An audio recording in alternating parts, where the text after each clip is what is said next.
She walked away from Billionaire CEO 500M empire to raise twins he could never buy with money. Nathan, I was pregnant when I left. With twins. The billionaire CEO's face paled as he gripped the edge of his mahogany desk, the blood draining from his features as though he'd seen a ghost. Twins, he repeated, the word sounding foreign on his tongue. You've been raising my children for 8 years and never told me? No, Olivia corrected, her voice steel-wrapped in silk. I've been raising my children for 8 years. The same children you made abundantly clear you never wanted when you said they'd be the death of everything we've worked for. Have you ever walked away from something worth $500 million? What could possibly be more valuable than that kind of wealth and power? This is the story of a woman who gave up an empire to protect what truly mattered, and the man who discovered too late what his money could never buy. If you've ever had to choose between success and happiness, between wealth and family, or if you've ever wondered if someone from your past still thinks about you, this story will resonate deep in your soul. Hit that like button right now if you believe some things in life are truly priceless. I'm Mr. Wentworth, and today we're diving into a tale of love, loss, redemption, and the choices that define our lives. By the end, you'll understand why some sacrifices are worth making and some treasures can never be bought. Let's begin. 8 years ago, Olivia Chin walked away from Horizon Innovations, the tech company she co-founded with her then-husband Nathan Barrett.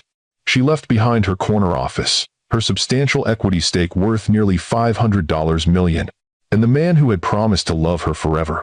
What no one knew, not the board members, not the industry analysts, and especially not Nathan, was that she carried within her the seeds of a new future, one that would grow far from the shadow of Nathan's empire.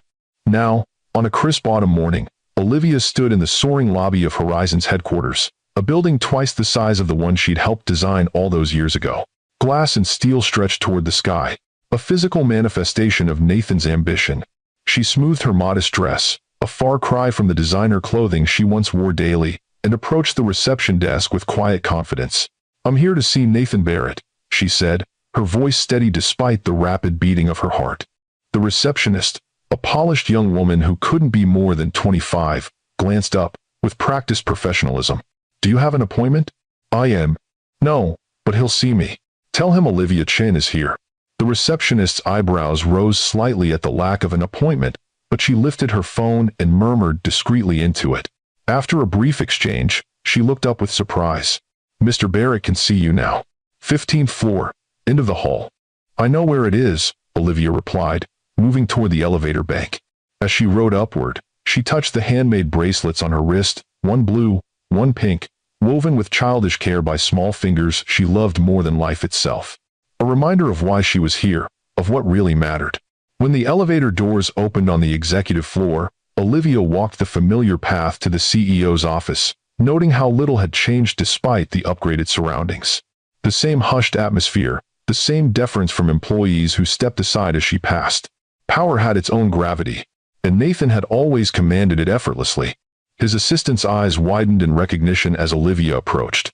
"Miss Chin, it's been years." "Hello, Karen. Still keeping him organized?" "Trying to." The woman smiled. "Go right in.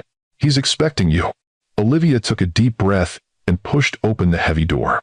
The office was larger than it had been when she left, a corner space with floor-to-ceiling windows showcasing San Francisco's skyline. At the far end, behind a desk that could have doubled as a conference table, sat Nathan Barrett. At 42, he looked even better than he had in his 30s, a touch of silver at his temples, lines of authority rather than age marking his face. The tailoring of his suit was impeccable, his posture perfect. Every inch the billionaire CEO whose face regularly appeared on business magazine covers. When he looked up from his computer, his expression shifted from polite interest to shock as recognition dawned. "Olivia?" He stood abruptly, nearly knocking over his ergonomic chair. "What are you? How did you get past security?" "I used my real name." She remained standing, unwilling to cede even that small advantage by sitting. "You never took me off the permanent access list." "Why?" Nathan stared at her as though he'd seen a ghost. In many ways he had. "It's been 8 years. She finished for him. "I know exactly how long it's been." Nathan gestured to the chair across from his desk, composing himself with visible effort. "Please, sit. Can I get you something? Coffee? Water?" "I'm not here for pleasantries, Nathan." He nodded, settling back into his chair. "Why are you here, Olivia?" After all this time? The Artemis Project, she said simply. Nathan's eyebrows rose. You want to discuss an acquisition? Now? After disappearing for 8 years without a word? I'm not here to discuss an acquisition. I'm here to decline one. Decline? Nathan laughed, though there was no humor in it. We haven't even made an offer. But you will.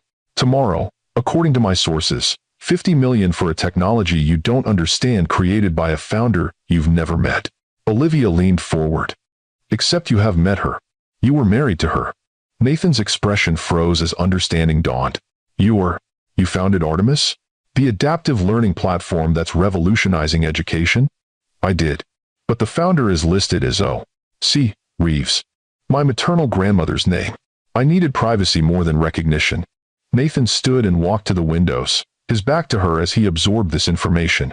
The view was spectacular, a $500 million empire spread beneath them like a gleaming jewel. You disappeared, Olivia. No contact, no forwarding address. Your family wouldn't tell me anything. I thought. He turned to face her. I thought something had happened to you. Something did happen to me, Nathan. I became a mother. The words landed between them like a physical blow. Nathan's face paled as he gripped the edge of his desk. What did you say? I was pregnant when I left. With twins. Nathan sank slowly back into his chair. Twins, he repeated, the words sounding foreign on his tongue. Their names are Emma and Alexander. They're 7 years old. 7. Nathan's voice was hollow. You've been raising my children for 7 years and never told me? No, Olivia corrected firmly. I've been raising my children for 7 years. The same children you made abundantly clear you never wanted. That's not fair. We discussed children. We decided our work was too important, that we needed to focus on building Horizon. No, you decided. You made it clear that children would be an impediment to your vision, a distraction from the empire you were building. And you never thought to mention you were pregnant before you vanished. Would it have changed anything? Olivia asked quietly. Would you have chosen us over this? She gestured to the empire around them. Nathan opened his mouth, then closed it again. They both knew the answer. Why tell me now? He finally asked. After all this time? Because your company is trying to acquire mine, and I can't allow that to happen. Artemis is more than a business to me. It's the future I'm building for our children. Our children, Nathan echoed, testing the words. I have children. Biologically speaking, yes. I want to meet them. No. Nathan's head snapped up, eyes flashing. No? You can't keep my children from me. I have for 7 years. I've raised them, loved them, built a life for them while you've been building your empire. You made your choice, Nathan. I made mine. I didn't know there was a choice to make. He stood, anger replacing shock. You never gave me that chance. The night before I left, you stood in this very office and told me that children would be the death of everything we've worked for. You said, and I quote, some people are meant to create companies, not families. Nathan flinched at his own words thrown back at him.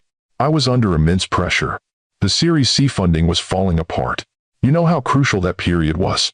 I do. I also know that you meant every word. Olivia stood. I didn't come here to reopen old wounds or to invite you into our lives. I came to tell you directly that Artemis is not for sale, not to Horizon, not to anyone. It's the legacy I'm building for Emma and Alexander. At least let me see them. Once. They deserve to know who their father is. Their father is the man who reads them bedtime stories every night, who coaches Alexander's soccer team, who sits patiently while Emma practices violin. Olivia's voice was steel wrapped in silk. Their father is David Reeves, the man I married 5 years ago, who chose to love them as his own. Nathan felt as though the floor had dropped from beneath him. You're married? Happily. Does he know? About me? Of course. David knows everything. He also knows I'm here today. Nathan ran a hand through his perfectly styled hair, disrupting it for the first time Olivia could remember.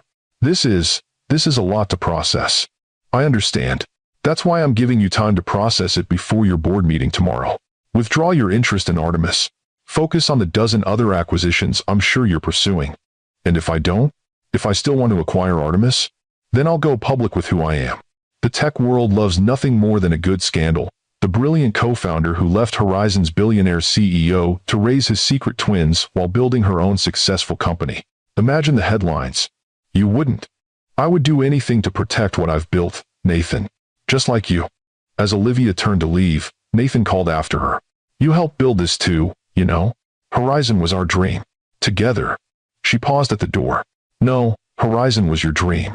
My dream was always about creating something meaningful, something that would help people. You once understood that difference. I still do, Nathan said quietly. Why do you think we've been trying to acquire Artemis? Your adaptive learning platform is revolutionary. It could help millions of children. And now we come to it. Olivia smiled sadly. It's not about the children, Nathan.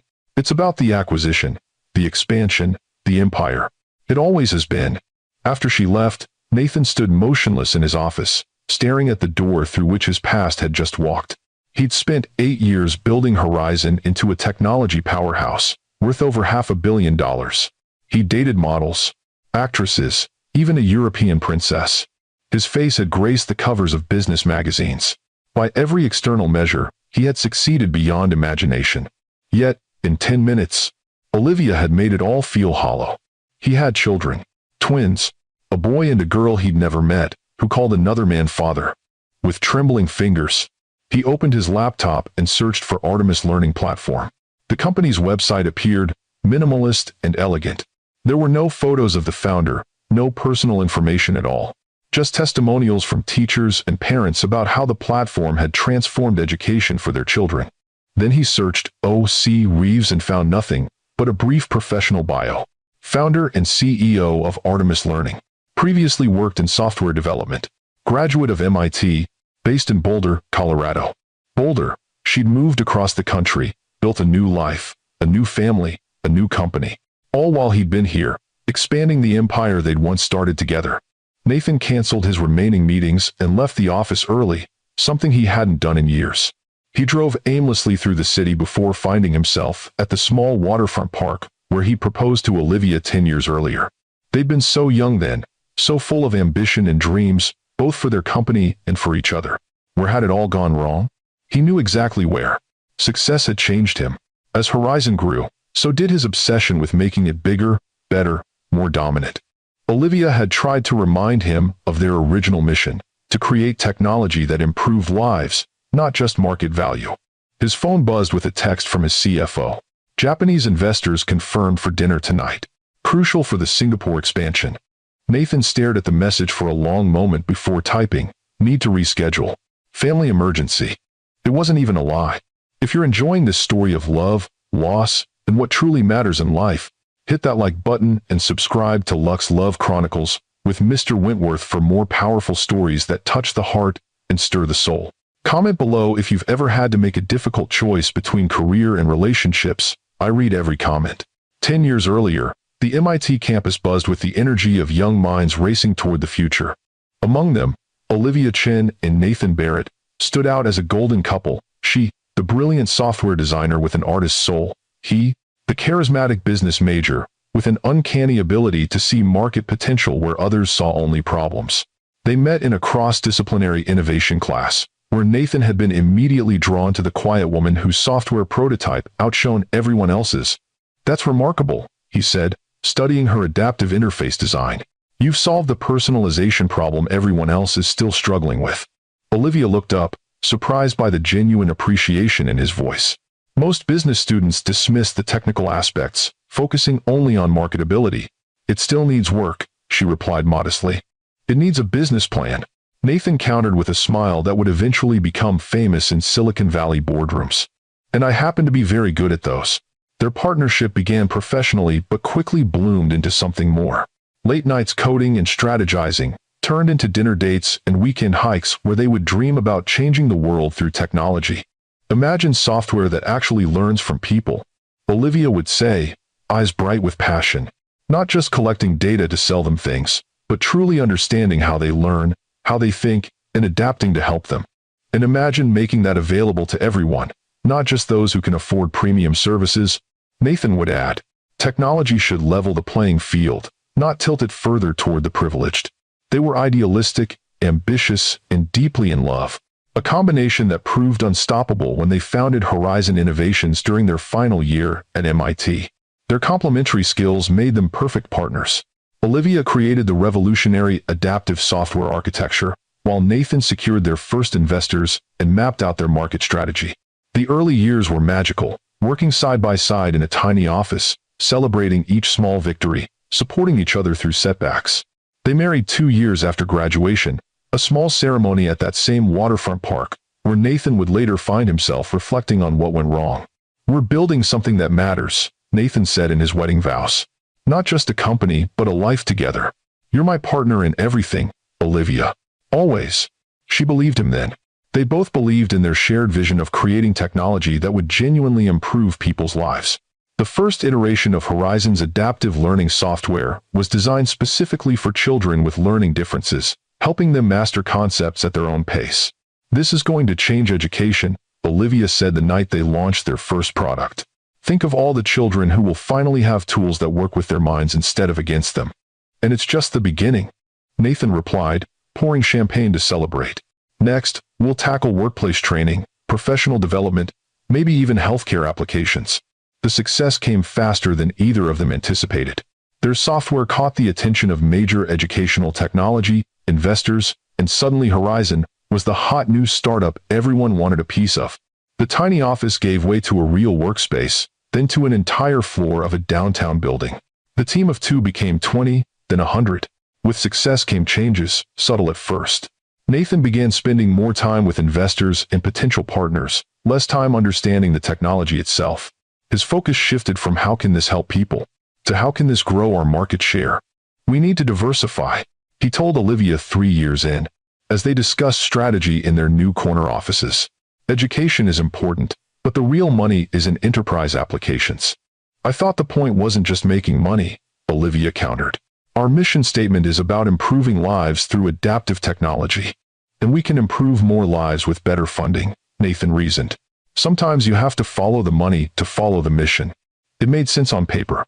It always did with Nathan. He had a gift for making the pragmatic sound visionary, for wrapping necessary compromises in the language of greater good.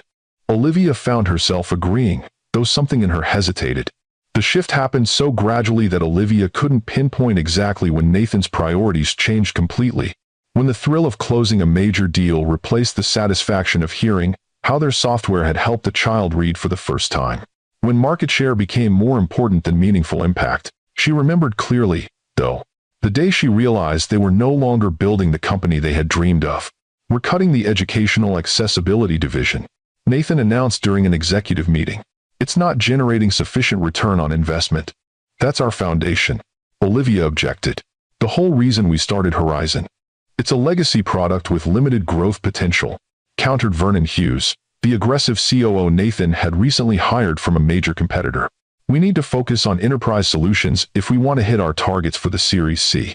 Olivia looked to Nathan, waiting for him to defend their original vision. Instead, he nodded in agreement. "Vernon's right. Sentiment doesn't build shareholder value. We can always revisit educational applications once we've secured our position in the enterprise market." That night, in their expensive downtown condo with its panoramic views of the city, Olivia confronted him. "What happened to building something that matters? Something that helps people?" Nathan sighed, loosening his tie. "We are helping people live. We're creating jobs, driving innovation. The bigger we get, the more resources we'll have to pursue those altruistic projects you care about." "They're not my altruistic projects, Nathan. They were ours. Our vision, our purpose." "When did that change?" "It didn't change. It evolved." He poured himself a scotch, an expensive brand he'd recently developed a taste for. "That's what successful companies do. They adapt to market realities. We're adapting away from everything we believed in. We believed in building something significant. That's exactly what we're doing." But they weren't. Not really. As Horizon grew, it became less distinctive, more like every other tech company chasing market dominance. Olivia found herself increasingly isolated, her concerns about their direction dismissed as impractical idealism. The final year of their marriage was marked by growing distance. Nathan worked later, traveled more frequently, spent weekends networking with investors rather than reconnecting with his wife. When they did speak, it was rarely about the things that had once bound them together, their shared vision, their dreams for the future, the possibility of someday starting a family. "Do you ever think about having children?" Olivia asked one rare evening when they were both home for dinner. Nathan glanced up from his phone, where he'd been reviewing quarterly projections. "Children? Where is this coming from?" "I don't know. We used to talk about it, before Horizon took over everything. A family, someday." We have too much on our plates right now for that conversation, he replied, returning to his phone. Maybe in a few years, when things stabilize. But things never stabilized. There was always another funding round, another acquisition target, another market to penetrate. The conversation about children remained theoretical, a someday that seemed increasingly distant. Until the night that changed everything. It was late, past midnight. Olivia had waited up, hoping to finally have the conversation she'd been putting off for weeks. The home pregnancy test hidden in her bathroom drawer had shown positive that morning, confirming what she'd suspected for days. She was nervous but hopeful that Nathan would share her joy once the initial shock wore off. When he finally came home, he was distracted, agitated. "The Singapore deal is falling apart," he announced, dropping his briefcase on the counter. "Tanaka is backing out unless we show stronger quarterly growth. Nathan, we need to talk." "Not now, Liv. I have to review these projections before my call with Tokyo in 3 hours. This is important." He sighed, running a hand through his hair. "More important than a deal that could make or break our Series C funding?" "Yes. It's about us, about our future." Something in her tone made him pause. "What is it?" "I've been thinking about what's missing in our lives, about what we've lost sight of while building Horizon." "Not this again," he groaned. "I don't have time for another debate about our company values. It's not about Horizon. It's about us. I want to talk about starting a family." Nathan went very still. "A family? Now? You can't be serious." "Why not now? We're financially secure. The company is established." "The company is at a critical juncture," he cut in. "We're about to go global, expand into new markets. This is the worst possible time to even consider children. There will always be another critical juncture, another expansion, another reason to wait. Because that's what building something significant requires." His voice rose in frustration. "Sacrifice, focus, commitment. Children would be the death of everything we've worked for."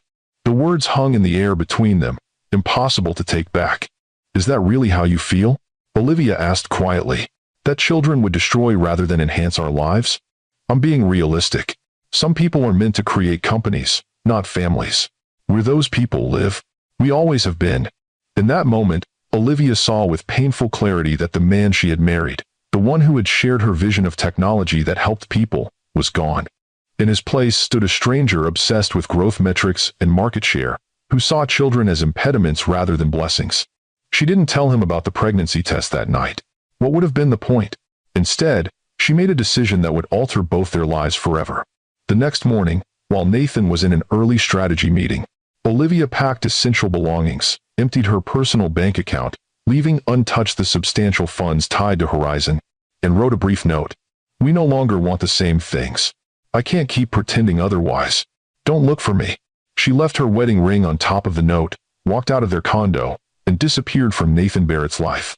2 weeks later, in a small apartment in Boulder, Colorado, Olivia confirmed what she already knew. She was carrying twins. As she looked at the ultrasound image, tears streaming down her face, she made a promise to her unborn children. "I will build a life for us that matters, one that puts people before profits. And someday, I'll build you a company that reflects those values too." It wasn't easy. Pregnancy, while starting over in a new city, with limited funds and no support system, tested Olivia in ways she had never imagined. She took consulting jobs, working remotely to preserve her privacy, careful to stay below the radar of anyone connected to Horizon.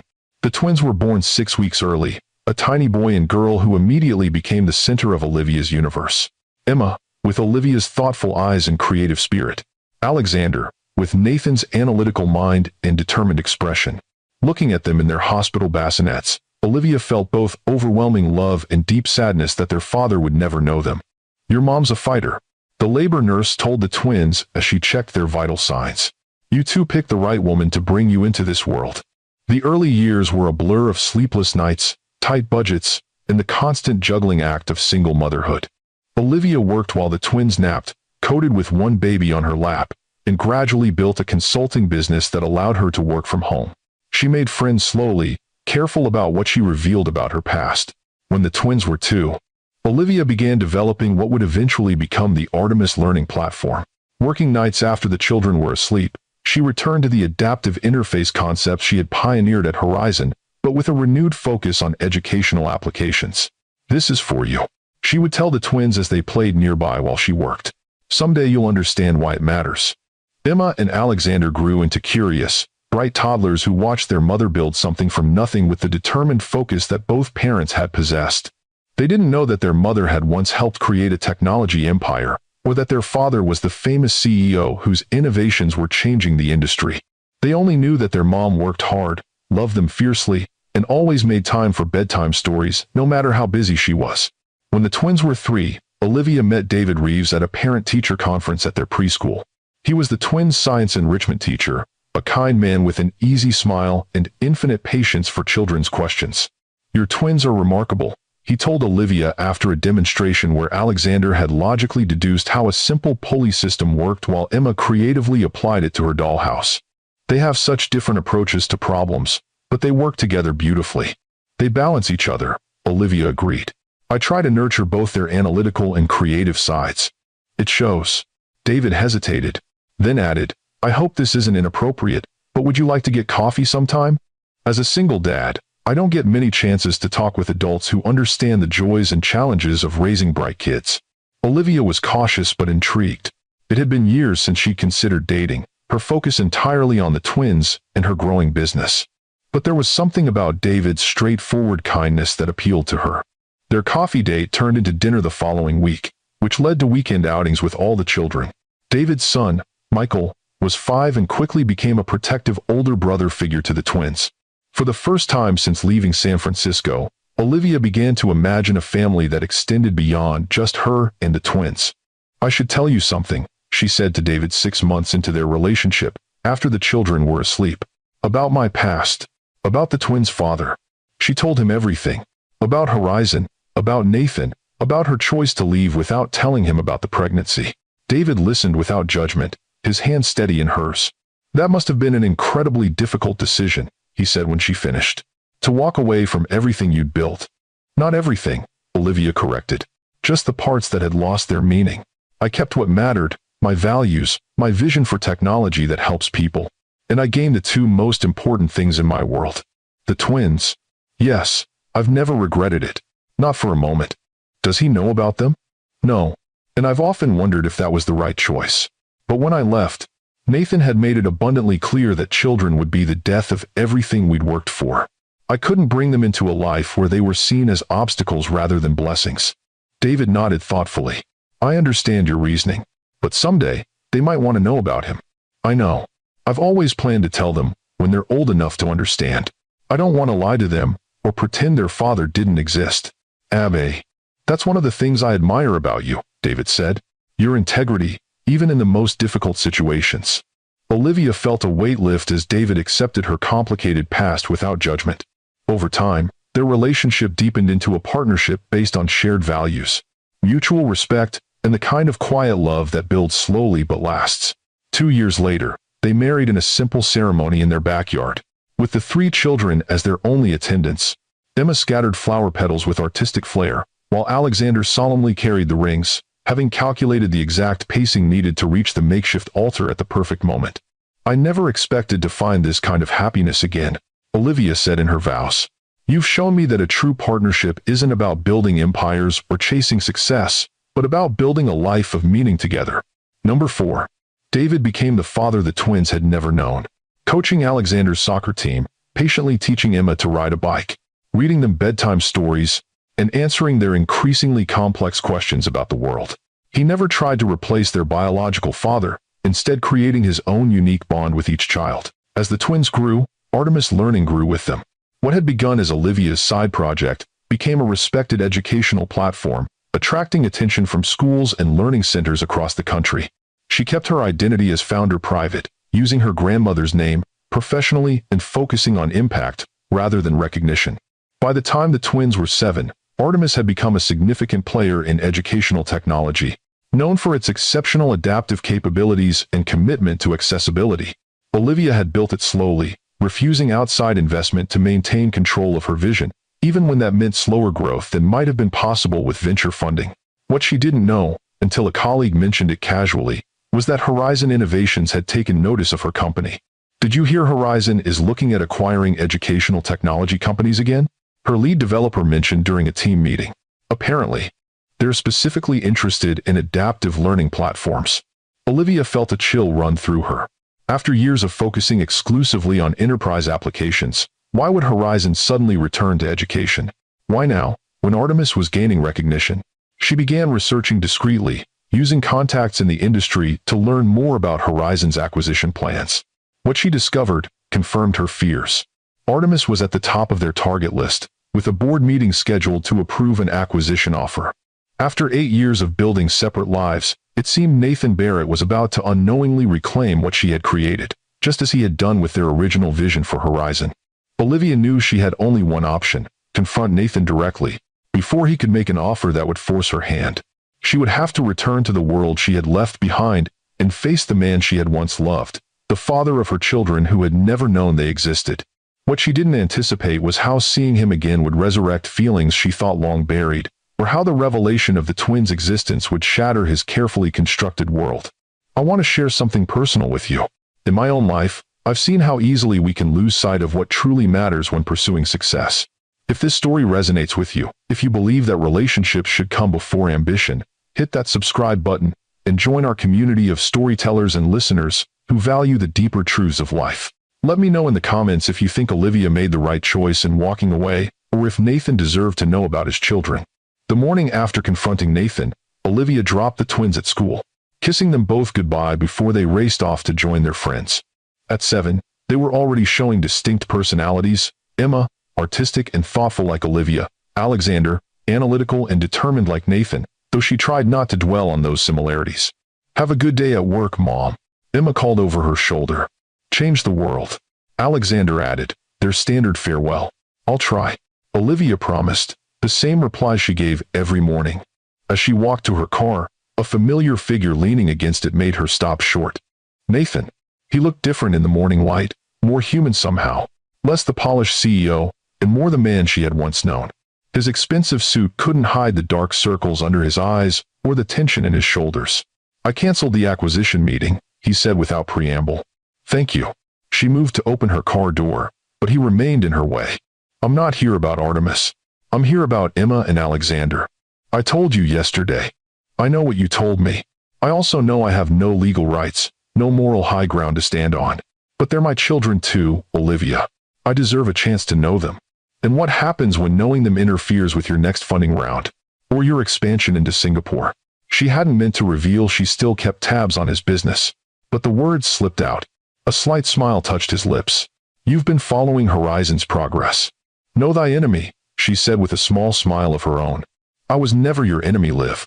The old nickname hit her harder than she expected. "What do you want, Nathan? Really? A chance. One meeting. You can be there the entire time. Your husband too, if that makes you more comfortable. I need to see them. Once. And then what? You go back to your empire, and we go back to our lives?" "I don't know," he admitted, and the honesty in his voice surprised her. "I haven't thought past seeing them once." "That's the problem with you, Nathan. You never think past the immediate goal. Children aren't an acquisition you can evaluate and then decide whether to integrate into your portfolio. That's not fair. I didn't even know they existed until yesterday. And whose fault is that? Who made it clear that children would be the death of everything we've worked for?" Nathan flinched. "I was wrong. About so many things." For the first time, Olivia really looked at him. The polished CEO facade had cracked, revealing the man she'd once loved: vulnerable, uncertain, human.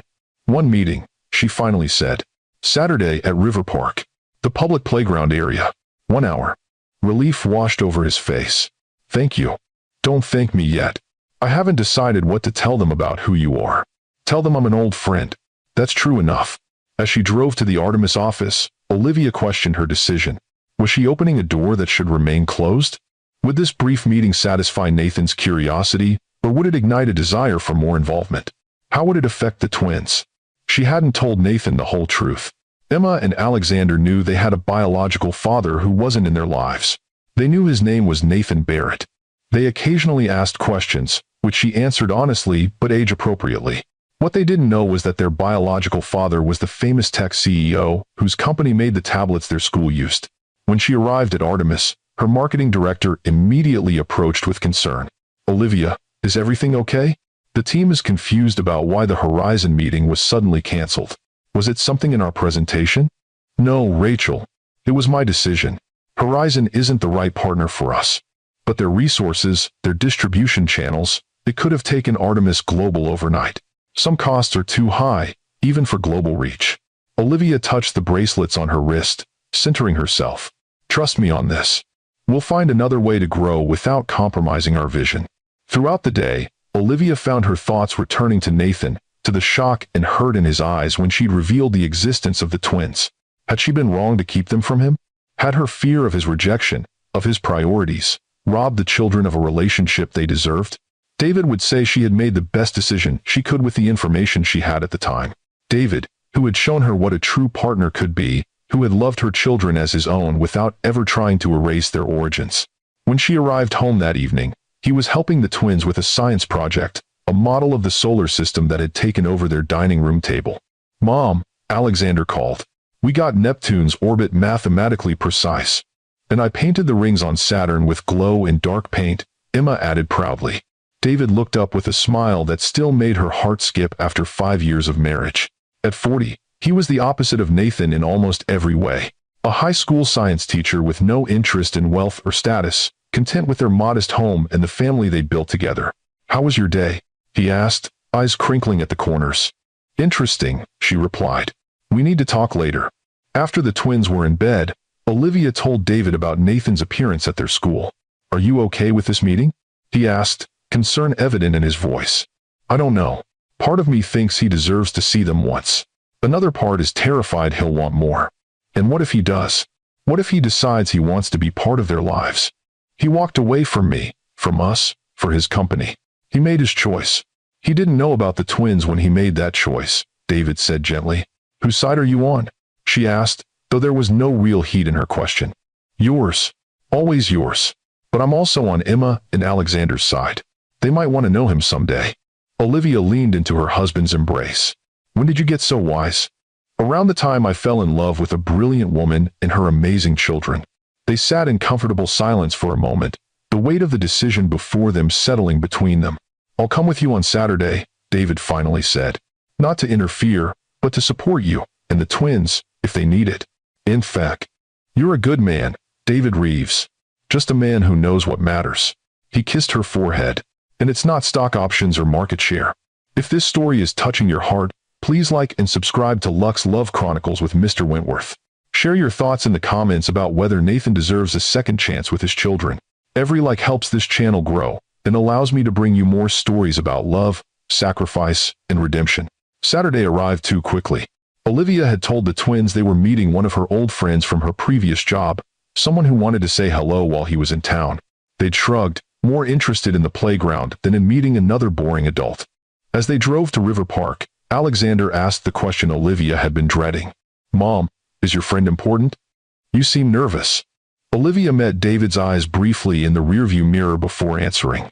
"He was important to me a long time ago." "Before Daddy David?" Emma asked, using the term she'd coined when she was 4 to distinguish between David and the biological father they'd never met. "Yes, sweetheart. Before Daddy David." "Is he nice?" Alexander pressed, his analytical mind always seeking more data. "He's complicated," Olivia answered truthfully. David reached across the console to squeeze her hand, his quiet strength steadying her as it had for years. River Park was bustling with weekend activity. Families picnicking, children playing, dogs chasing frisbees across open green spaces. Olivia spotted Nathan immediately. He sat alone on a bench near the playground, wearing casual clothes that probably cost more than David's monthly salary. Even in jeans and a simple button-down shirt, he carried himself with the unconscious authority of a man accustomed to commanding rooms. When he saw them approaching, he stood, his eyes immediately finding the twins. For a moment, he simply stared, and Olivia saw something she'd never witnessed in all their years together. Nathan Barrett. Speechless. "Hi," he finally said, the single syllable laden with emotion. "Hello, Nathan," Olivia replied. "This is my husband, David." The two men shook hands with the awkward politeness of a situation for which there was no social script. "Thank you for coming," Nathan said to David, genuine gratitude in his voice.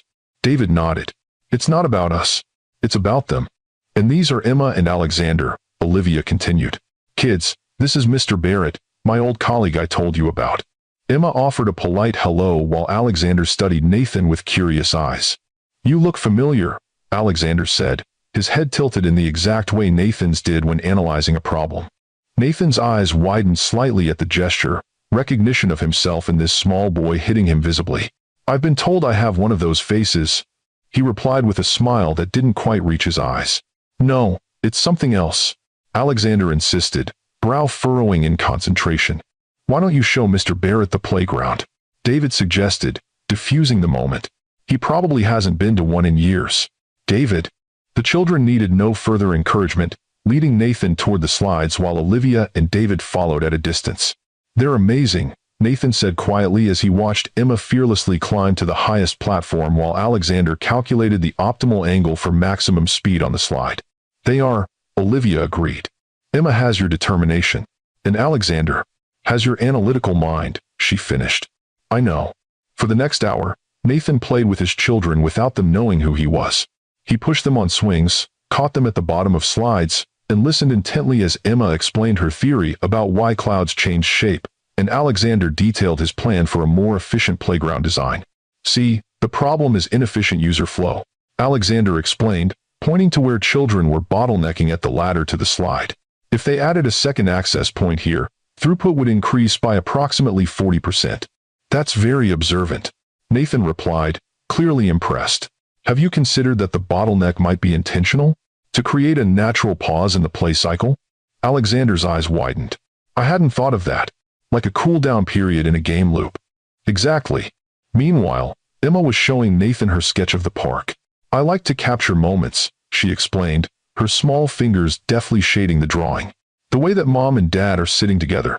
See how their shoulders touch? That means they're connected, even when they're not talking. Thanks for watching. Nathan studied the drawing with genuine admiration. You notice the things other people miss. That's a rare gift. Mom says I see with my heart as well as my eyes. Your mom is very wise. Olivia watched from a bench nearby, emotions warring within her.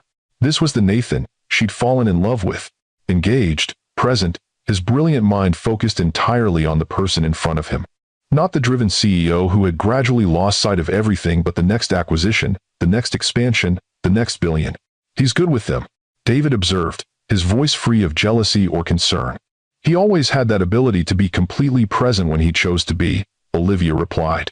It's what made him such an effective leader in the early days. People felt heard, valued. Until they didn't. Until the company became more important than the people in it. As their agreed-upon hour drew to a close, Nathan bought ice cream for everyone from a nearby vendor.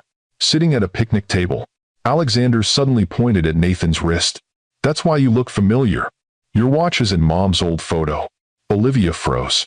In their living room was a single photograph from her previous life, her MIT graduation, where she stood beaming between her parents. Nathan had been cropped out, but his distinctive watch was visible on a partial arm at the edge of the image. Alexander has an eye for details, David explained to Nathan. He certainly does, Nathan agreed, looking at the boy with newfound wonder. You're very observant. Mom says, I notice things other people miss, Alexander said proudly. That's a valuable skill, Nathan told him. In any field you might choose. I'm going to design computer systems when I grow up, Alexander announced. Systems that help people. Just like Mom does with Artemis. Emma added. She helps kids learn better. Nathan looked at Olivia, something like respect in his eyes. Your mom is very good at that. She always was. As they prepared to leave, Nathan knelt to the twins' level. It was very nice meeting you both. Thank you for showing me around the playground. Are you going back to your big company now? Emma asked innocently. Nathan looked startled. What do you know about my company? Mom has a magazine with your picture on it in her office drawer. Emma said. It says you run Horizon Innovations. Olivia closed her eyes briefly. Of course, her observant children had found the business magazine she'd kept. She told herself it was to track the competition, but perhaps some part of her had never fully let go. Emma, David said gently, remember what we said about going through Mom's things? Sorry, she mumbled, though she didn't look particularly repentant. You work at Horizon? Alexander asked, suddenly more interested. They make our school tablets. Nathan nodded, visibly emotional at this unexpected connection to his children's lives. Yes, we do. Did you work there too, Mom? Emma asked, connecting the dots in her quick mind. A long time ago, Olivia admitted. Is that how you know each other? Alexander pressed. Yes, Nathan answered simply. Your mom and I worked together. Olivia saw the questions forming in her perceptive children's minds and decided it was time to go. We should head home. Say goodbye, kids. Goodbye, Mr. Barrett. They chorused before running ahead toward the parking lot. David tactfully followed them, leaving Olivia alone with Nathan. You kept the magazine with my picture, he said quietly. Know thy enemy, she repeated, but the words lacked conviction. I'm not your enemy, Liv. I never was. What are you, then? I don't know anymore. He ran a hand through his hair, the gesture so familiar it made her heart ache. They're incredible, Olivia. So smart, so full of life. You've done an amazing job raising them. David and I have, she corrected gently. Yes, of course. Nathan looked toward where David stood with the twins by the car. He seems like a good man. The best. Are you happy? Truly happy? The question caught her off guard with its sincerity. Yes, she answered honestly. I have my family, meaningful work, a life of purpose. Everything I always wanted. I'm glad, he said, and she believed him. Thank you for today. For letting me meet them. You're welcome. As she turned to leave, he spoke again. Olivia? The offer to acquire Artemis is officially withdrawn. Not because of your threat, but because you're right. It's your legacy for them, and I have no right to claim it. She nodded, unable to speak past the sudden tightness in her throat. But I would like to make a different offer, he continued. Horizon has an educational foundation. We fund STEM programs in underserved communities. I'd like to establish a partnership with Artemis. No acquisition, no control. Just collaboration. Your technology, our resources. Why? Because it would help more children.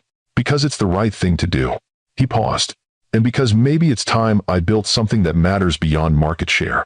Olivia studied him, looking for the calculating businessman, but finding only the Nathan she'd once believed in.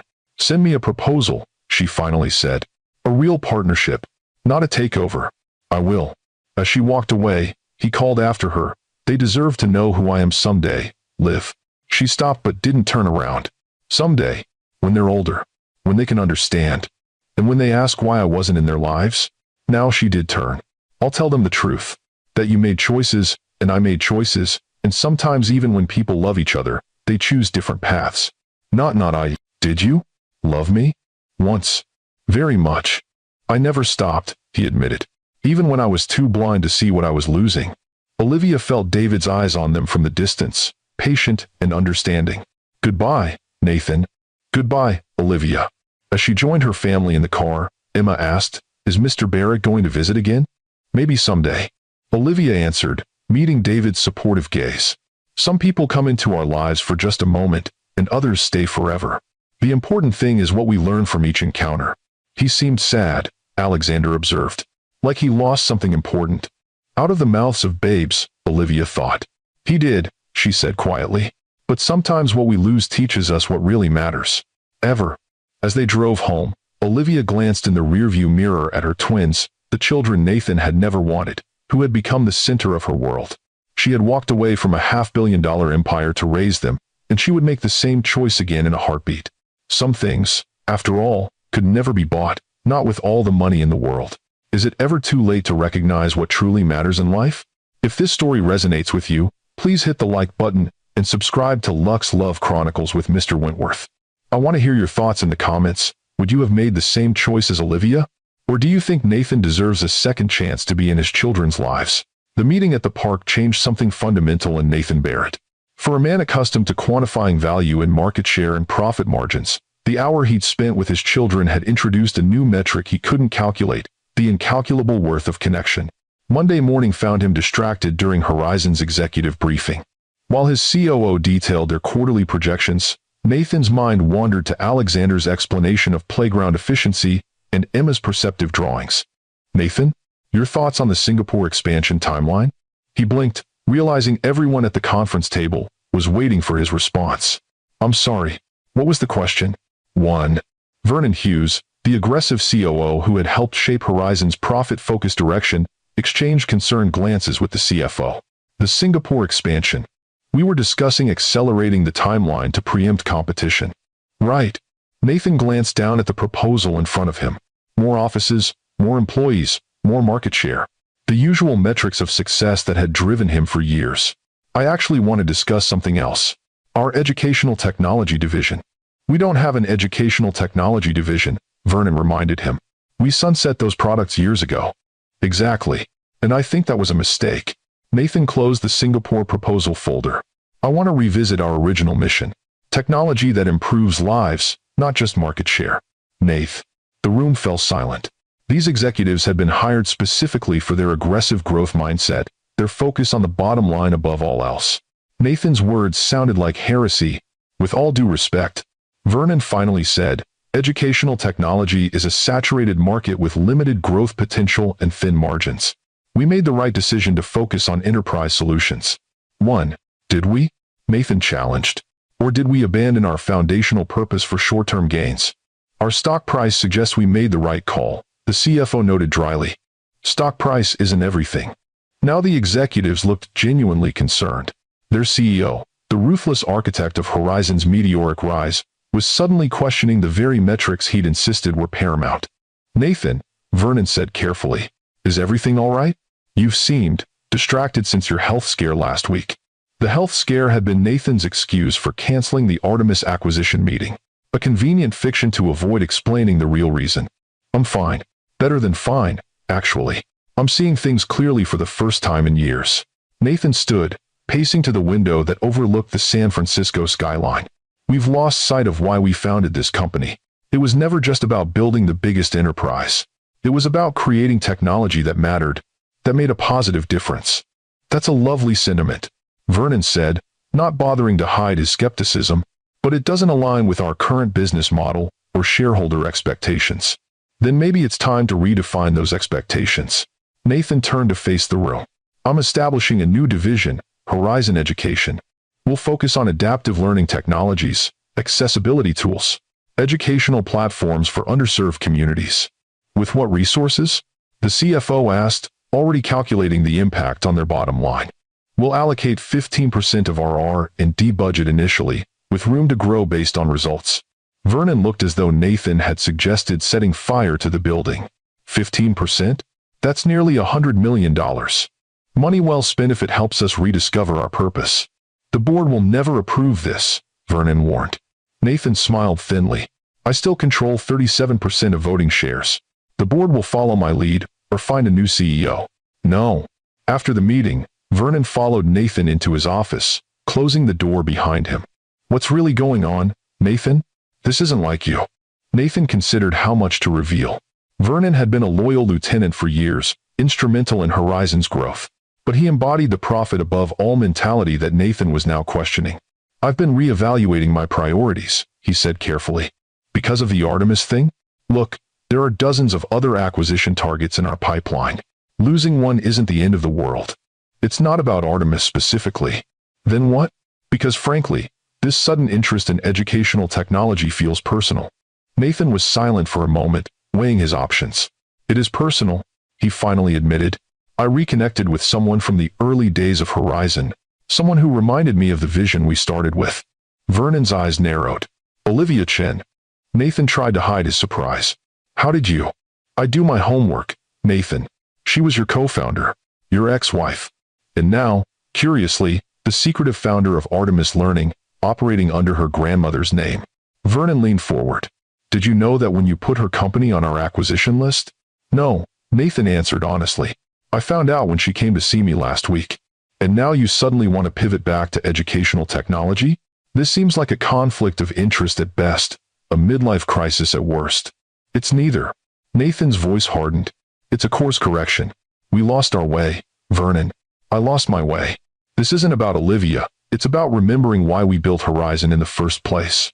Vernon studied him for a long moment. You know I respect you, Nathan. You built something remarkable here. But this feels like a step backward, not forward. Sometimes you have to go back to move forward in the right direction. After Vernon left, Nathan sat alone in his office, staring at the empire he'd built. From this height, the city looked like a complex system. Interconnected, dynamic, purposeful. But what was its purpose? What was his? For years, he'd measured his success by the growth of Horizon, by acquisitions and market penetration and quarterly profits. He pursued those metrics with single-minded determination, sacrificing everything else along the way, including, it seemed, the chance to know his own children. With a decisive movement, Nathan reached for his phone and called his assistant.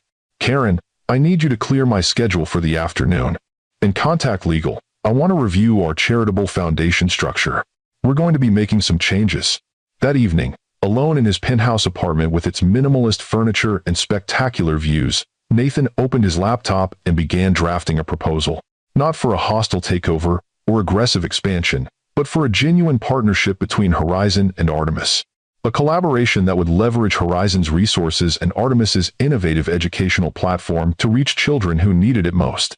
As he worked, he found himself thinking not about market share or competitive advantage, but about Emma and Alexander, about the kind of world he wanted them to inherit, the values he hoped they would embrace, about the father he wished he could be to them.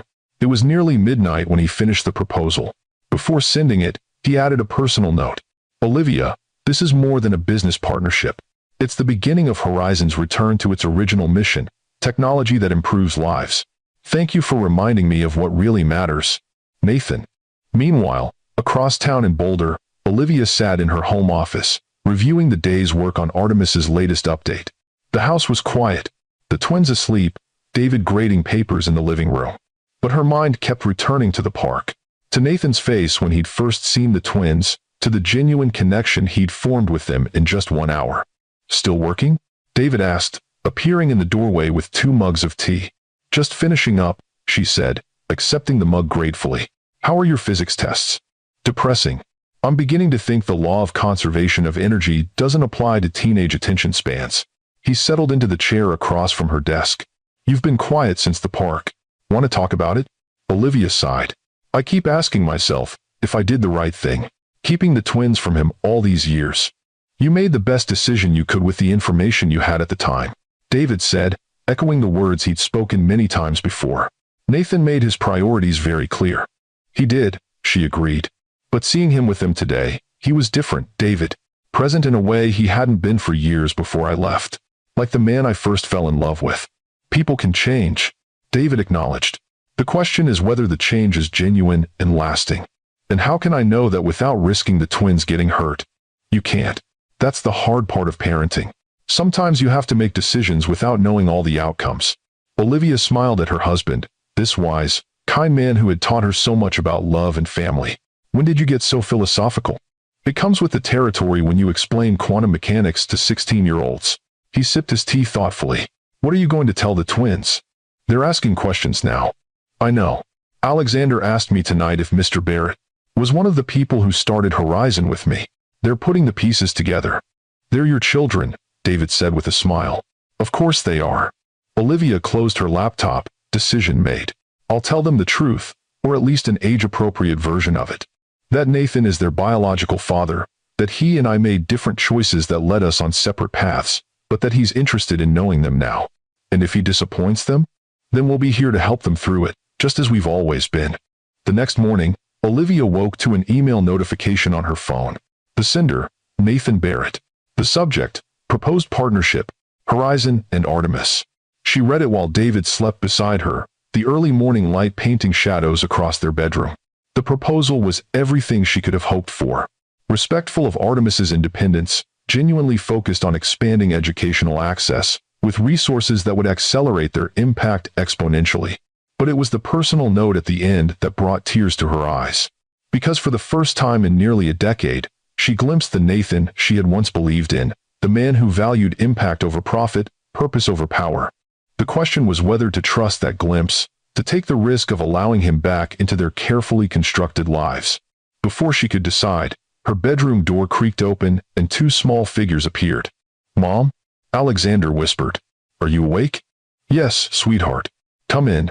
The twins climbed onto the bed, settling in the space between Olivia and the still sleeping David. This was their weekend ritual, early morning cuddles before the day began. "We have a question," Emma announced, her small face serious in the dawnlight. "About Mr. Barrett," Alexander added. Olivia's heart raced. "What about him?" The twins exchanged a look, one of those silent communications that had fascinated Olivia since their infancy. Is he our real dad? Emma finally asked. Olivia took a deep breath. The moment had arrived sooner than she'd expected. Yes, she said simply. He is your biological father. I knew it, Alexander said, not triumphant but thoughtful. The way he tilts his head when he's thinking, I do that too. And his watch in the picture. And how he knew exactly what I meant about system optimization. Why didn't he live with us? Emma asked, the question Olivia had been dreading. Because sometimes adults make choices that take them in different directions. Olivia explained carefully. When I found out I was pregnant with you two, your father, and I had already chosen different paths. Did he know about us? Alexander's analytical mind went straight to the heart of the matter. No, Olivia admitted. I didn't tell him. Why not? Emma pressed. Olivia looked at her children's earnest faces, trying to find the right words. Before I knew I was going to have you, your father told me that he didn't want children. He said they would interfere with the company we were building together. Horizon, Alexander supplied. Yes, he believed that focusing on the company was more important than starting a family. So, when I discovered I was pregnant, I made a choice to leave and build a different kind of life. One where you two would always be the most important thing. But he liked us at the park, Emma pointed out. He didn't seem like he didn't want kids. People change, Olivia said, echoing David's words from the night before. And sometimes, they don't realize what they truly want until they've lost it. Are we going to see him again? Alexander asked. Would you like to? Both twins nodded without hesitation. I want to show him my new solar system model, Alexander said. And I want him to see my paintings, Emma added. The ones of our family. Olivia felt a lump form in her throat. I'll talk to him. But I want you both to understand something very important. She took each of their hands in hers. No matter what happens with your biological father, you have a dad who loves you very much. David chose to be your father every day for the past 5 years. That's a special kind of love.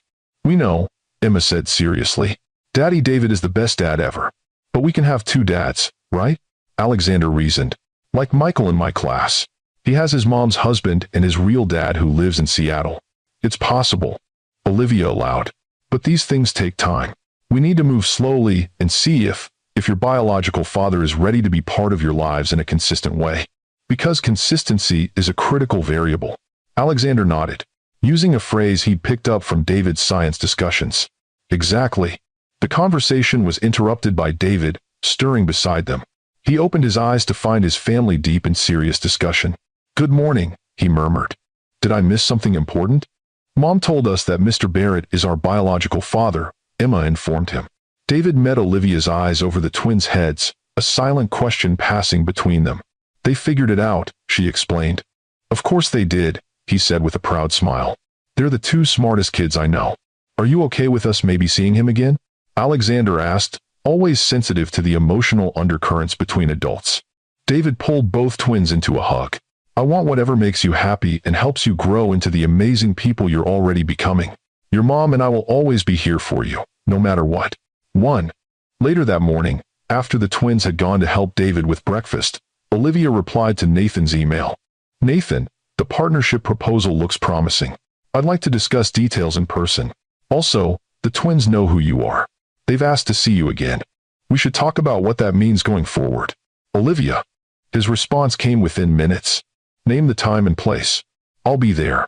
If you believe in second chances and the power of genuine change, give this video a like.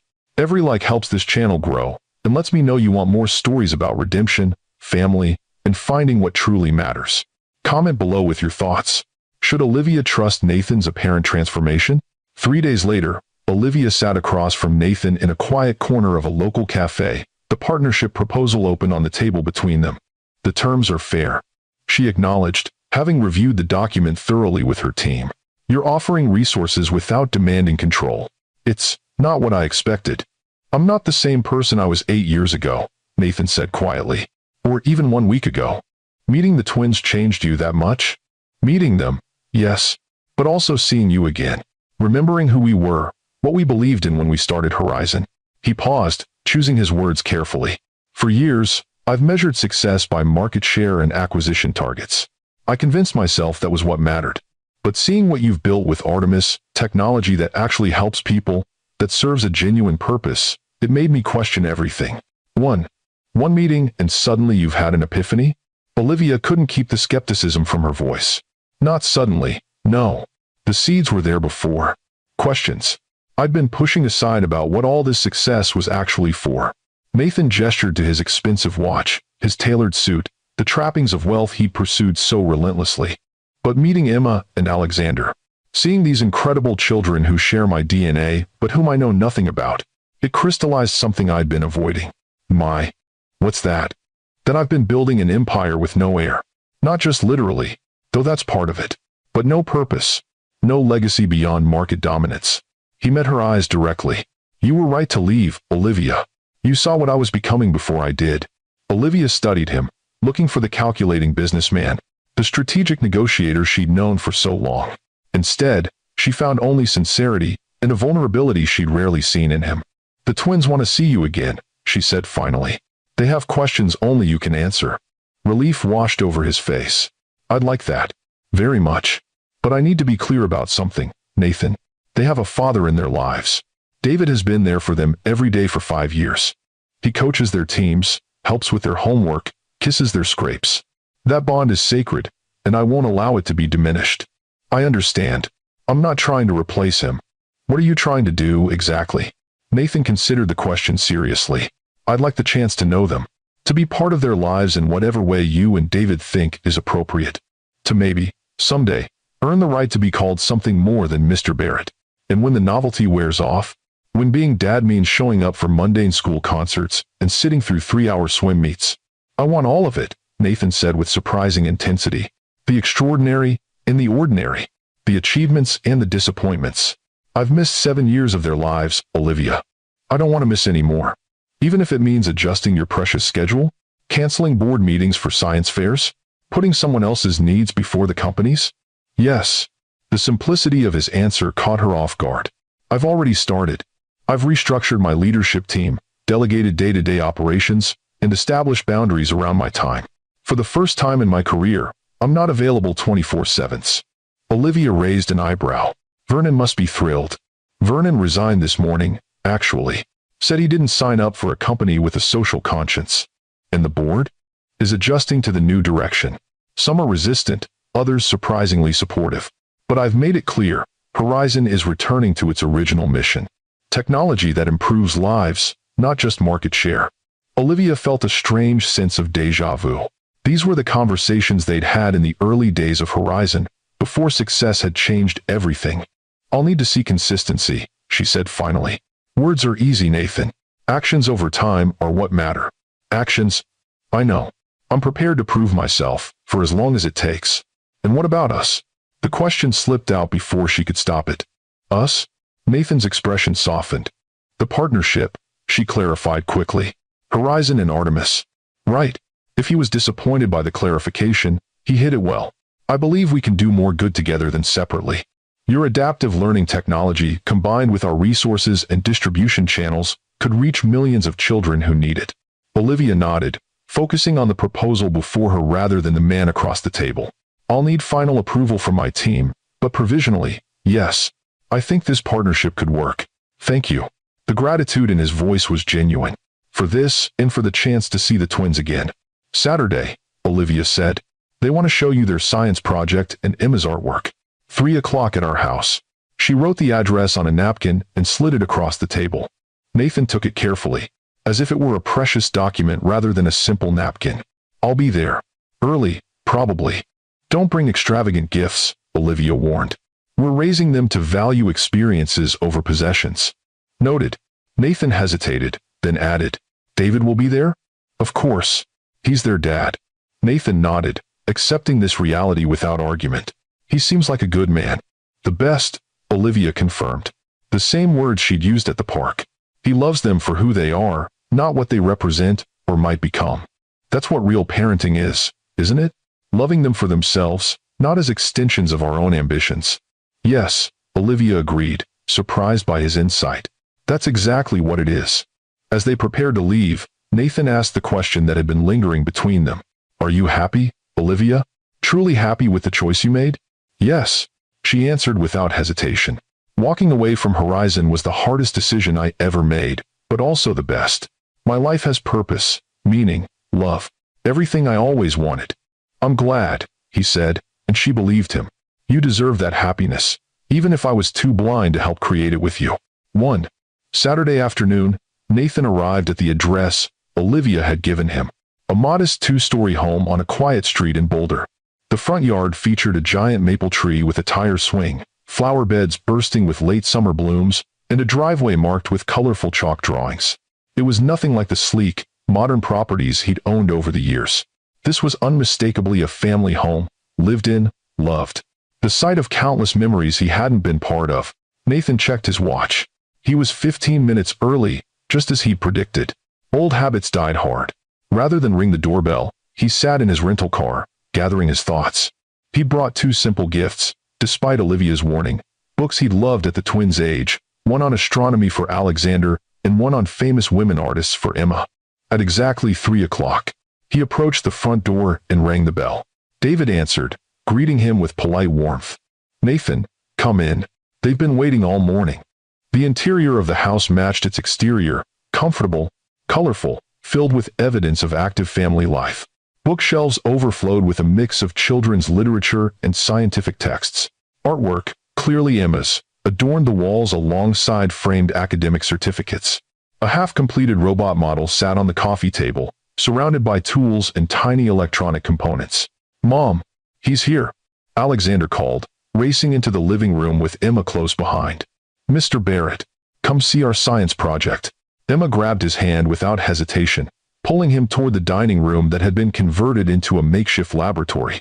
"It's a model of sustainable energy production and consumption for our neighborhood," Alexander explained, pointing to an elaborate diorama featuring tiny solar panels, wind turbines, and meticulously labeled houses. "We calculated the energy needs for 20 households and designed a system that could meet those needs using only renewable sources," Emma added. Nathan studied the model with genuine admiration. "This is university-level work. How did you manage the variable output issues with solar and wind?" Alexander's face lit up at the technical question. "We incorporated a battery storage system here." He pointed to a section of the model and developed an algorithm for predicting peak usage times based on household patterns. "The algorithm was the hard part," Emma admitted. "But Mom helped us optimize it." "She would be good at that," Nathan said with a smile. "Your mother was always brilliant at seeing patterns others missed." "That's what she says about you," Alexander replied. "That you can look at complex systems and immediately understand how they work." Nathan felt a surge of emotion at this evidence that Olivia had spoken of him to the twins, and not unkindly. "She said that?" "Uh-huh. She told us you were super smart about business stuff, and that's why Horizon got so big." Emma tilted her head curiously. "Is that why you didn't want kids? Because you were busy making Horizon big?" The directness of the question caught Nathan off guard. He glanced toward the kitchen, where Olivia and David were preparing snacks, clearly giving them space for this conversation. "That's a complicated question," he answered carefully. "But essentially, yes. I thought building the company was the most important thing, more important than starting a family. I was wrong about that. Thank you for watching." "Mom says people can make mistakes and still be good people," Alexander offered generously. "Your mom is very wise," Nathan said, throat tight with emotion, "and very forgiving." "Do you want to see my paintings now?" Emma asked, already tugging him toward a small studio space off the living room. "I'd love to." Emma's artwork was impressive for a 7-year-old. Vibrant, expressive pieces that showed remarkable attention to emotional detail. One painting in particular caught Nathan's eye, a family portrait showing Olivia, David, and the twins at a picnic. The colors were warm, the figures connected by subtle brushstrokes that suggested bonds of love and trust. "This is beautiful," Nathan said sincerely. "You've captured something special here. It's our family." Emma explained. "See how everyone's connected by these little lines? That's because we're all part of each other, even when we're doing different things." Nathan nodded, understanding the symbolism and the message it contained. This was their family, complete, whole, bound together by love and shared experiences. He was the outsider looking in. "Would you like some lemonade?" Olivia asked, appearing in the doorway. "The kids made it fresh this morning." 1. They seem to excel at everything they try, Nathan observed, following her to the kitchen. "They work hard," David said, joining the conversation. "And they're lucky to have inherited some exceptional genes from both parents." The acknowledgement was generous, a recognition of Nathan's contribution to the twins' existence, without diminishing David's role in their lives. The afternoon progressed with surprising ease. Nathan found himself drawn into the rhythms of the family, helping Alexander with a tricky circuit connection, discussing color theory with Emma, answering their endless questions about his work and life. "Do you live in a mansion?" Emma wanted to know. "I have a penthouse apartment in San Francisco," Nathan explained. "It's large, but not a mansion." "Is it lonely there?" Alexander asked with his characteristic perceptiveness. Nathan considered the question seriously. "Sometimes, yes. I've focused so much on work that I haven't built much of a personal life." "You should get a dog," Emma suggested practically. "Dogs are good company." "That's excellent advice," Nathan laughed. "I'll consider it." As the day wore on, the initial awkwardness faded. David proved to be not just gracious but genuinely likable, intelligent, kind, with a dry humor that complemented Olivia's more direct wit. Watching him with the twins, Nathan saw what true fatherhood looked like, not genetic contribution, but daily presence, patient guidance, unconditional love. It was a humbling realization. Nathan had achieved extraordinary professional success, built a multi-billion-dollar company, transformed an industry. But David had mastered something far more significant. He had helped shape two remarkable human beings, not through occasional visits or expensive gifts, but through the quiet heroism of everyday parenting.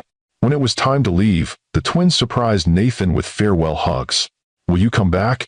Alexander asked, his expression serious. "If your mom and dad say it's okay," Nathan replied, looking to Olivia and David for guidance. "How about next Saturday?" David suggested. "We're taking the kids to the Science Museum. You're welcome to join us." "Nice. I'd like that very much," Nathan said, touched by the invitation. "Thank you." At the door, Olivia walked him out while David helped the twins clear up their projects. "They're amazing, Olivia. You and David have done an incredible job raising them." "They make it easy," she said with a mother's pride. "They're naturally curious, kind, resilient. Like their mother." Olivia smiled at the compliment. David suggested the Science Museum, "But I want to be clear about expectations going forward. If you're going to be in their lives, it needs to be consistent. They're at an age where they form deep attachments. I won't have them hurt by someone who shows interest and then disappears when it becomes inconvenient." "I understand. And I give you my word, I'm committed to being part of their lives in whatever way you and David think is best. Even if that means flying to Boulder every weekend for the foreseeable future." That's a significant commitment for someone who used to consider a 2-hour break for dinner an inefficient use of time. "I've reassessed my priorities," Nathan said simply. "Some things are worth making time for." "We'll see," Olivia replied, neither accepting nor rejecting his assurance. "Actions over time, remember?" "I remember. And I'm prepared to prove myself." As Nathan drove away from the house that held the family he might have had, he felt not the bitter sting of regret but a surprising sense of possibility.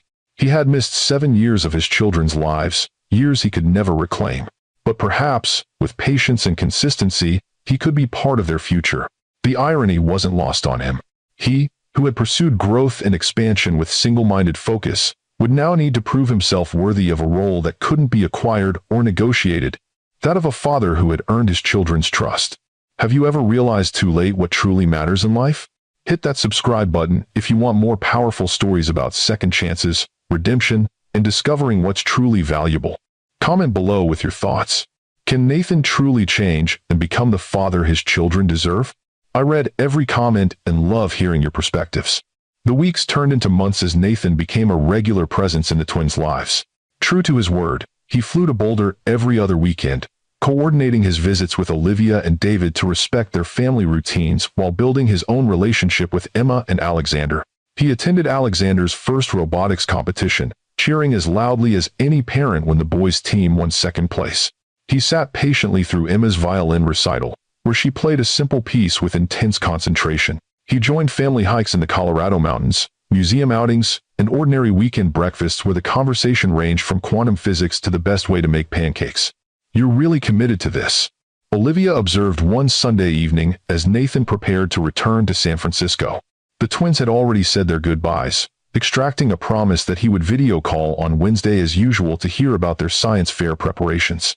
"I told you I would be," he replied simply. "I know. I just didn't expect." She hesitated. "Didn't expect what?" "The way you've integrated into our lives without trying to disrupt them. The respect you've shown for David's role." The genuine interest you take in every detail of the twins' lives, not just the impressive achievements. They're extraordinary kids, Olivia. Getting to know them, being allowed to be part of their world, it's a privilege I don't take lightly. She studied him thoughtfully. You've changed. I'm trying to, every day. Back in San Francisco, Nathan's professional life was undergoing equally significant transformations. The New Horizon Education Division was growing rapidly, focusing on bringing adaptive learning technology to underserved communities worldwide. The partnership with Artemis had become the cornerstone of this initiative, with Olivia's innovative platform reaching more children than either of them had thought possible. Not everyone at Horizon embraced the new direction. Several senior executives, including Vernon, had departed for more aggressively profit-focused companies. The board had questioned the allocation of resources to educational technology, especially when it impacted quarterly profits. But Nathan held firm, using his controlling stake and newfound clarity of purpose to steer the company back toward its original mission. Our value isn't measured solely in market share, he told the board during a particularly contentious meeting. It's measured in lives improved, in potential unlocked, in problems solved. Educational technology isn't a charitable side project, it's the future of our company and our legacy. Gradually, the culture at Horizon began to shift. New hires were selected not just for their technical brilliance or business acumen, but for their alignment with the company's renewed purpose. Quarterly reports highlighted impact metrics alongside financial ones. The Horizon Foundation expanded its support for STEM education in low-income communities, with Artemis's platform as its technological backbone. 6 months after his first meeting with the twins, Nathan received an unexpected call from David. "I hope I'm not interrupting anything important," David began. "Nothing that can't wait," Nathan assured him, immediately concerned. "Is everything okay with the twins?" "They're fine. Actually, that's why I'm calling. Alexander's birthday is next month, and he's asked for something specific I wanted to discuss with you." "Of course. Whatever he needs. He wants you to come for the whole week, not just the weekend. He'd like you to speak to his class about technology, innovation, and then attend his actual birthday party." Nathan felt a surge of emotion at the request. "I'd be honored, and I can absolutely clear my schedule." "There's one more thing," David continued. "He and Emma have been talking, and they'd like to start calling you Dad Nathan to distinguish from Dad David. They asked me how I felt about it before approaching you." Nathan was momentarily speechless. "And how do you feel about it?" "I think it's appropriate," David said with characteristic generosity. "You've earned it, Nathan. You've been consistent, respectful, genuinely invested in their lives. You're not just their biological father anymore. You're becoming a real parent." "Thank you," Nathan managed, emotion making his voice rough. "That means more than I can express. Olivia and I have discussed it, and we're both comfortable with this evolution in your relationship with the twins. They need to know they're not betraying me by developing a bond with you. You're an extraordinary man, David. Most people in your position wouldn't be so accepting." "This isn't about my ego," David said simply. "It's about what's best for Emma and Alexander. Having another adult who loves them unconditionally is never a bad thing." 1. After the call ended, Nathan sat in his office, looking out at the city sprawl below. For years, he had pursued success as defined by the business world: market dominance, wealth accumulation, industry recognition. He had achieved all of it, built an empire worth billions, become the person whose calls everyone answered immediately. Yet none of that success had filled the emptiness he hadn't even recognized until Olivia walked back into his life. None of it compared to the simple joy of being called Dad Nathan by two remarkable children who were choosing to make space for him in their hearts. The following month, Nathan spent a full week in Boulder. He spoke to Alexander's class about innovation and the responsibility that came with creating new technology. He helped Emma prepare for her art show, offering encouragement as she fretted over which pieces to include. He joined family dinners, school drop-offs, ordinary moments that were extraordinary simply because he was present for them. On the evening of Alexander's birthday, after the party had ended and the twins were in bed, Nathan, Olivia, and David sat in the backyard, sharing a bottle of wine. "Thank you," Nathan said quietly, "both of you, for allowing me to be part of their lives." "You've earned it," Olivia replied, echoing David's words from weeks earlier. "I've been thinking about making a change," Nathan said after a moment. "Opening a Horizon office here in Boulder, spending more time close to the twins." Olivia's eyebrows rose in surprise. "You'd relocate your primary operations from San Francisco, the heart of the tech industry?" 1. Not all operations. Just myself, primarily. With the right team in place in San Francisco, I could do most of my work from here. That's a significant change, David observed. The most important one I could make, Nathan agreed. I've missed too much already. Video calls and weekend visits are better than nothing, but I want to be more present in their lives. If that's okay with both of you, he added quickly. Olivia and David exchanged a look, one of those silent communications that long-term partners develop. We'd need to establish clear boundaries, Olivia said finally. About schedules, about decisions regarding the twins. This is still their primary home, their stable base. Of course. I'm not trying to disrupt what you've built. I just want to be more available, more present. I think it could work, David offered. The twins would certainly be thrilled to have you closer. We'll need to talk about it more, Olivia cautioned. Consider all the implications. Take all the time you need, Nathan assured her. I'm not making any moves without your full agreement. As the conversation shifted to other topics, Nathan reflected on how far they had all come. A year earlier, he had been focused solely on Horizon's next acquisition, his personal worth measured in stock options and market influence. He had never imagined sitting in this backyard with his ex-wife and her husband, planning a future that prioritized his relationship with children he hadn't known existed. Life had a way of humbling even the most successful people, of revealing the emptiness of achievement without purpose, wealth without connection. Nathan had built an empire worth $500 million, but Olivia had been the truly wealthy one all along, rich in the things that actually mattered. 6 months later, Nathan opened the Boulder office of Horizon Innovations, a modern space downtown that allowed him to split his time between San Francisco and Colorado. He purchased a comfortable home, 15 minutes from Olivia and David's house, close enough for regular involvement in the twins' lives but respectful of their primary family unit. The arrangement evolved naturally. Nathan attended school events, helped with homework, joined family outings when invited. He developed his own traditions with the twins, Saturday morning hikes, monthly visits to the planetarium that Alexander loved, art gallery explorations with Emma. He learned the parenting skills that didn't come naturally to him, patience with repeated questions, comfort with messy creativity, the ability to listen without immediately proposing solutions. You're good at this, Olivia observed one evening when she came to pick up the twins after they had spent the afternoon with Nathan. Fatherhood. I have excellent teachers, he replied, nodding toward Emma and Alexander, who were gathering their belongings. They're very patient with my learning curve. Not just them, Olivia said quietly. You've learned a lot from David too. I see it in how you interact with them. He's the best role model I could have. The kind of father I want to be. Olivia smiled, a genuine warmth in her expression that had been absent in their early reunions. You know, I used to wonder if I made the right decision. Leaving without telling you about the pregnancy, if I robbed you of something precious. You made the right choice based on who I was then, Nathan said honestly. I wasn't ready to be a father. I wouldn't have appreciated what I had. And now? Now I know that everything I thought was important, the empire, the acquisitions, the influence, was just a poor substitute for what really matters. On the twins' 8th birthday, Olivia, David, and Nathan hosted a joint celebration. As Nathan watched Emma and Alexander blow out their candles, surrounded by friends, teachers, and 3 adults who loved them unconditionally, he felt a contentment he had never known in his years of chasing success. Later, as the party wound down, Emma approached him with a carefully wrapped package. This is for you, she said solemnly. From me and Alexander. Inside was a framed painting, one of Emma's best works. It showed 5 figures standing together beneath a bright Sunday, Olivia and David on one side, Nathan on the other, the twins in the middle. Above the painting, in Emma's careful handwriting, were the words, "Our family." Do you like it? She asked anxiously. Alexander helped with the composition. We wanted to show that families can look different, but still be connected. It's perfect, Nathan said, his voice thick with emotion.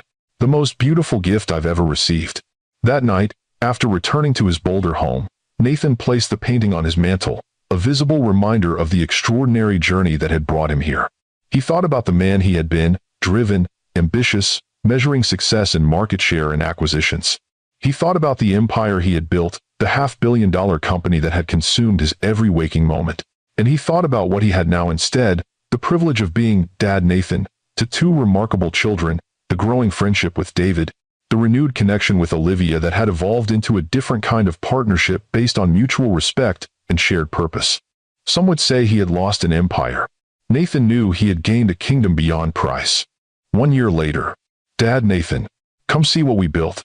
Alexander called from the backyard, where he and Emma had been working on their latest science project, a small solar-powered irrigation system for their vegetable garden. Coming.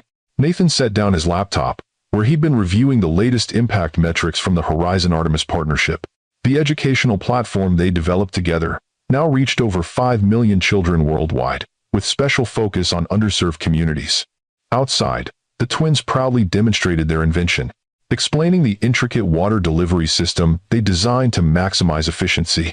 The sensor detects soil moisture levels, Alexander explained, pointing to a small device embedded in the garden. When it drops below optimal range, it triggers the pump. And we decorated the water pipes to look like flowers, Emma added, showing the artistic touches she contributed to her brother's technical design. So, it's functional and beautiful. Impressive, Nathan said sincerely. Have you shown Dad David yet? This combines his interests in sustainability and garden design. We're going to show him tonight, Emma confirmed. And Mom says if it works well, we might be able to adapt the design for Artemis's STEM curriculum. Speaking of your mom, Nathan checked his watch. We should head over soon. Family dinner starts in 30 minutes, and I promised to bring dessert. The twins rushed to gather their research notes, excited to share their project at the weekly dinner that had become a tradition. Sundays at Olivia and David's house, with all three parents and the children sharing meals and conversations that often lasted well into the evening. As they drove the familiar route, Nathan reflected on the extraordinary journey of the past 2 years. What had begun as a shocking confrontation in his office had evolved into a complex, rewarding family arrangement that none of them could have imagined. The twins now moved easily between two homes, secure in the knowledge that they were loved by three parents who had put aside their own egos for the children's benefit.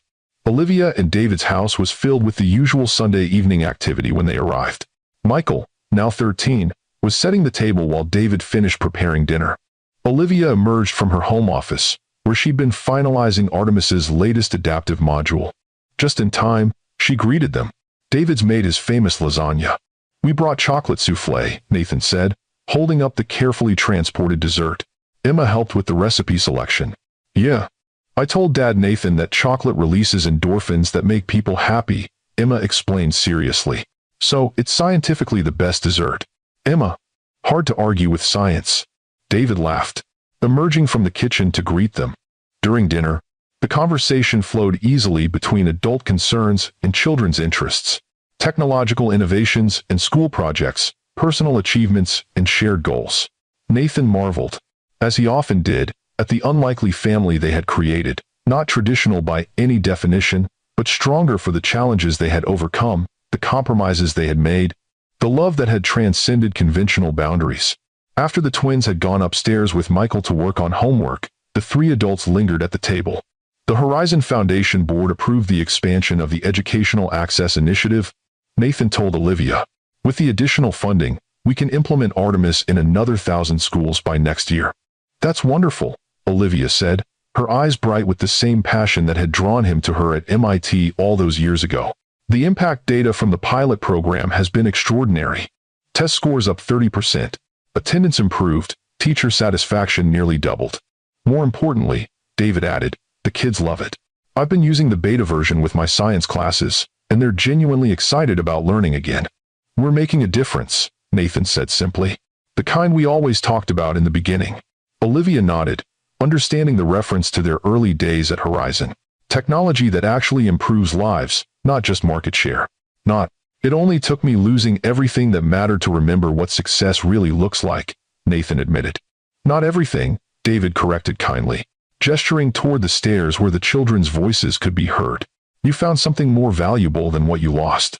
Later, as Nathan prepared to leave, Olivia walked him to the door, a familiar ritual from these Sunday gatherings. You know, she said thoughtfully, when I showed up in your office 2 years ago, I was prepared for a fight. I never imagined we'd end up here. With me as the dessert-bringing Dad Nathan who helps with science projects? With all of us finding a way forward that puts the children first. With you becoming the father they deserve. Thank you, Nathan said simply, for giving me that chance. For walking away when you needed to, and for letting me back in when it was right for them. Olivia smiled, the last traces of old hurt long since faded. Some things are too important to let pride or past mistakes stand in the way. As Nathan drove home to his Boulder house, he thought about the empire he had once prioritized above everything else. The $500 million technology giant that had consumed his every waking moment, defined his identity, dictated his choices. He still led Horizon, still guided its strategy and vision. But the company no longer owned his soul, or measured his worth.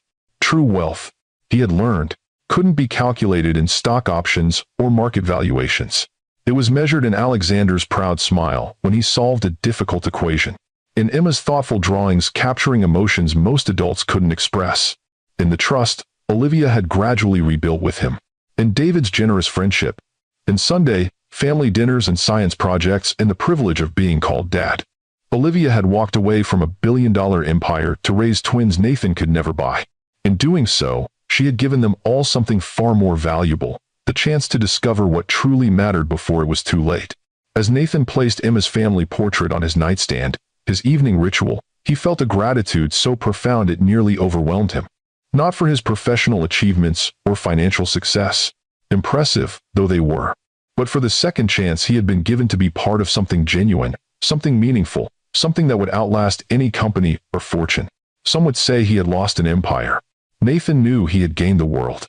If this story touched your heart and reminded you of what truly matters in life, please subscribe to Lux Love Chronicles with Mr. Wentworth. Every subscription helps this channel grow and allows me to bring you more powerful stories of love, redemption, and finding true purpose. Share in the comments what you valued most about this journey. Was it Olivia's courage, Nathan's transformation, or David's generous spirit? I read every comment and love connecting with this amazing community. Remember, true wealth isn't measured in dollars or status, but in the lives we touch and the love we share. Sometimes, the most valuable things in life are the ones money can never buy.